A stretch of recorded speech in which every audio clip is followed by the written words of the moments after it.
All right, now we're going to turn to a possible breakthrough in the government shutdown. This is travel anxiety weighs on hundreds of thousands of Americans tonight.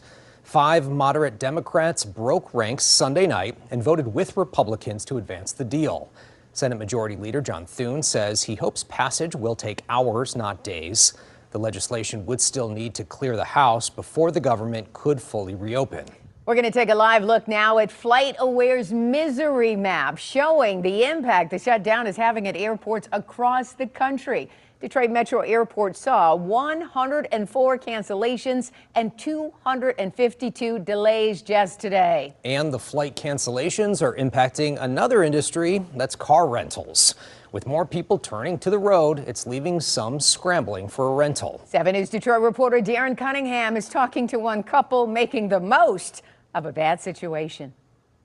Car rentals, yet another industry that says it's been impacted by the government shutdown as customers grounded by canceled flights chase alternatives. We booked our vacation back in January for our anniversary, so we were going to Aruba. But a Delta flight to Aruba turned into an American road trip. Jennifer Pettit's TikTok post about her canceled flight to the Caribbean island has gone viral. She tells me she and her husband Josh flew from DTW to Atlanta the other day, where they learned the bad news. The second we got off the flight in ATL, I got a message saying your flight has been canceled. Unfortunately, we're not finding any good options for you. With no other viable options and no flights home, she says they headed to Avis to rent a car. He said to us, he was like, oh man, like there are no cars left in this city. He said, your only way out of this city, he said, go downstairs and find a Greyhound. Avis and Hertz report seeing a surge in one-way car rentals during the government shutdown as it causes flight cancellations. Pettit says her husband managed to book a car through Hertz online with a catch. They didn't realize that we were taking the car with us to like drive back.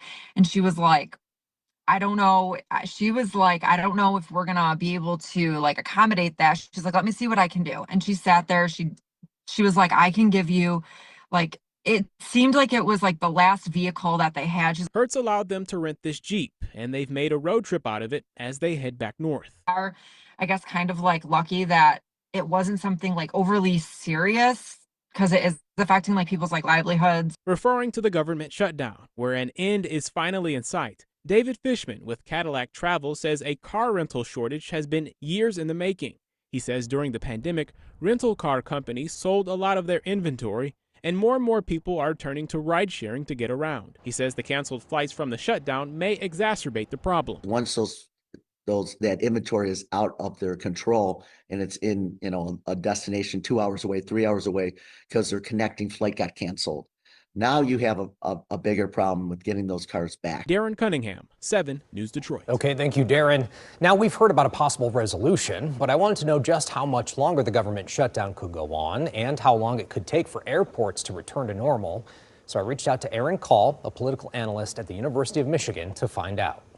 But how much longer could this still go on? I think the plan is for this to pass the Senate officially in the next 24 to 36 hours, and then I think you'll see a vote in the House of Representatives as soon as Wednesday, and then eventually the president should sign it by the end of the week.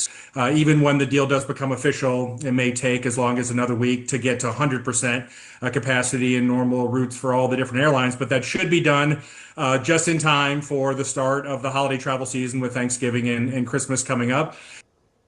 Aaron also tells me that once Congress and the president approve the deal, federal workers could see back pay within just a few days. Carolyn?